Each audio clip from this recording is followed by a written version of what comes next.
How's it going, Top Forest TV? My name is Jack, and welcome to my preview for Nottingham Forest versus Leicester City, taking place at the City Ground tomorrow.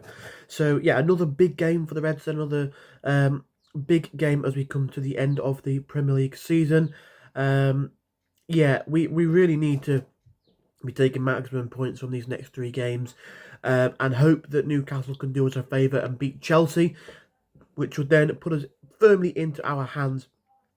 If we win today, they lose, and then we've got them on the final day. So as long as we win all three of our games, we should be in the UEFA Champions League next season, being with other fixtures going in our favour. So yeah, look, I'm feeling two ways for this game. The first one is, look, we're playing Leicester. They're already down. We should beat them. We beat them 3-1 at their place. We should be quite comfortable to beat them again tomorrow. But you never know. You never know. Leicester are down now, so they don't have any pressure on them. They'll want to try and beat us because they see us as their rivals. And yeah, we have not been on the greatest run of form the world has ever seen. Obviously, we got a good point on Monday night against Palace, a 1-1 draw at Selhurst Park, going from a goal down to get a point from that one, which wasn't the end of the world. After the game, I was feeling a little bit, not downcast. I don't know if that's the word, but I just felt a little bit, I don't know, yeah. But then I really took the context of the point into the situation. And you know what? To be honest with you, it's not the end of the world. 1 point now from the next three games confirms us a place in Europe, which is ridiculous, absolutely ridiculous. Given the start of the season, I would have taken 14th, 15th, just not been in a huge relegation battle. To be up in 1 point off confirming a European place with 3 games to go in the Premier League is ridiculous. It's absolutely ridiculous, and I'm so happy that we're in this position. However, I would feel a little bit disappointed if we didn't get a top 4, given the fact that we've been in the top 4 the whole season pretty much. But look, you can't complain too much. Let's just see how things go, and let's start off with a win, and start as we mean to go on for these final few games of the season. So yeah, Leicester, like I mentioned, pardon me, are already down, and I will never get my head around the thought process that must have gone on to sack Steve Cooper. It just doesn't necessarily make that much sense for me, given the fact that they sacked him outside the relegation zone. I do get the little sentiment that maybe the players had sort of, turned on him a little bit because they lost, I think it was against Chelsea at the King Power early on in the season. And they went out for a night out in Copenhagen for some reason. And there were like pictures of one of the Leicester players holding a sign that says "We want Enzo back" or something about Enzo Maresca. So maybe that was the thinking between that, and maybe something's gone on behind the scenes that I'm not entirely sure on. But I think, given the fact of he had this squad outside the relegation zone, he kept us in the Premier League for a season, and second season, yeah, look, it wasn't going great, but we still managed to survive at the end of the season. Okay, maybe that was more Nuno's job than Cooper, but the foundations were laid obviously by Steve Cooper. So look, I think sacking him in that moment was a weird one. And then replacing him with Ruud van Nistelrooy, who has 0 Premier League experience, compared to a manager who's had a season and a half of Premier League experience. And then not sacking Van Nistelrooy at all in the season when he's been on an absolutely honking run of form. They went on like a stinker of form where they hadn't scored even a goal in a game. It's ridiculous. And the fact that he never got sacked, and I think he's still there, is a questionable one. And I wonder what will happen in the summer, whether they'll replace him or whether they'll keep him at the club. I mean, at this point, I don't know. But yeah, we should have what it takes to beat this Leicester side, and I want to see us beat them handsomely. I'd love to see us put a good couple of goals past them. Now, not just because it's Leicester, but because we need that confidence boost. We need that confidence boost going into the last couple of games where we go into to the London Stadium, where we've lost both times we've been there in our history. Since it's been built. It was a 3-2 last season, I want to say, and we got twonked 4-0 towards the end of the season in Cooper's first year with us. So we need to have a bit of confidence going into that one. Okay, they've not been on a very good run of form of late. West Ham, they've not enjoyed a great season. They're sort of in and around 15th, 16th, 17th area of the Premier League table. They're safe though, so hopefully that means they're on the beach a little bit. But hopefully, a good win tomorrow will give us the confidence we need to go ahead and really get something from West Ham, and then go in with our chests out, feeling confident for that Chelsea game. We need to be in it for Chelsea. We need to be in it for Chelsea, and I think if we can start with a nice, comfortable victory at home to Leicester to really set us on our way, I think that could be absolutely huge for us, and it could really, really, give us that bit of spark that we've been maybe lacking over the past couple of games, should I say. So yeah, Leicester then, Jamie Vardy is looking for his 200th goal in the Premier League. I think he's on 199, so you know for a fact that he's probably going to score against us. But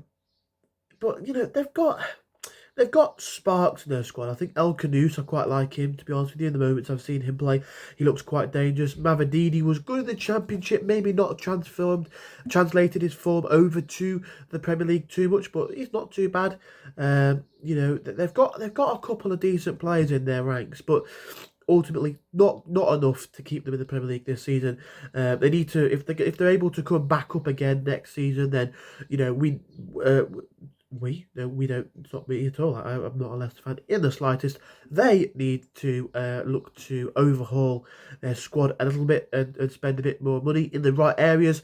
But look, every Premier League team that's going to have their first season after promotion, they're going to struggle, and they're going to need to overhaul. They're going to need to spend a lot of money. We did that. We got absolutely slated for it, but look, it worked. Okay, yes, we took a little bit of a points deduction for it, and we paid a little bit of a risk, if you will, given the fact that we took a 2-point deduction, and it was like, well, maybe that could actually end up, was it 2 or 4? I can't quite remember, but that could send us down, but luckily for us, the bottom 3 were stinking the gaff out, so we were all right in that respect. But you've got to do it. Okay, we got laughed at so much by pundits all over the TV, laughing at us. YouTubers were laughing at us, not that that really matters too much, but people were really laughing at us and saying like, oh, look at Forest, they just spend. They've got no regard for anything else. They just buy anyone who wants it. And look, it kept us in the division. We were one of the most recent sides to stay up from promotion in the Premier League, along with the other 2 clubs that came up with us.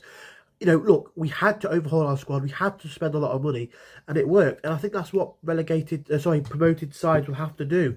And maybe they can't do it. Maybe they've not got an owner that wants to do it. Maybe they're happy to bounce up and down, up and down, up and down. If you look at Sheffield United, for example. But look, I think getting back to the point, they've got a decent squad in there, Leicester, with a good couple of players in there who could probably make moves to other Premier League sides, but I don't really see any standout players. Like, you look at Ipswich. I mean, they've got Liam Delap, is someone who, I'd say is a real big Premier League player who I'd love Forest to get. You look at Southampton, maybe Tyler Diblin and a couple of others, but neither of those sides really have a squad that's going to really keep you in the Premier League. Whereas you look at us, when we stayed up, we had, Johnson, we had Gibbs White, we ended up bringing in a Chris Wood who could score goals. We had a Tyrone Wanyi who was able to pick up 10 goals in the Premier League season. Ipswich had just a Delap, didn't have those others to come and complement him along the way there. We had a really good nucleus of a side in there that helped us to stay up in different areas. We brought in a Keylor Navas.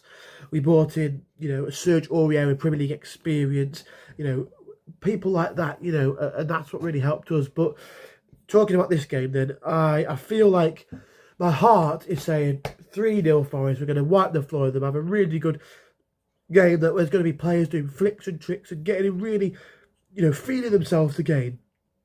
And then another part of me is like, yeah, well, it might be a 1-0 Leicester. We might stick the gaff out and it all goes wrong. We fought the first hurdle of a European race coming into the final few games of the season. But no, I think we'll be okay. I really do think we'll be okay. 3-0 Forest. Let's have it. Let's absolutely have it. Maybe 3-1. Vardy might have scored. But let's give him an absolute go. I want to see us just playing some unbelievable football. In terms of the starting 11, I think Sells in goal, back for Ola Aina. Okay, Williams. Centre half position, we've got Milinkovic, but I think there was a potential that Murillo will be out for this one. He did pick up an injury against Crystal Palace, so we might see Murato or Bolly in at the centre back position. Midfield too, I think Sangari did really well against Crystal Palace, and I'd partner him with Elliot Anderson. Wingers, I think Hudson-Odoi is still out, so I'd go with Alanga and maybe Sosa or maybe Jota potentially out there. I'm not a huge fan of Dominguez playing out wide. And then I'd have Gibbs White in behind Chris Wood.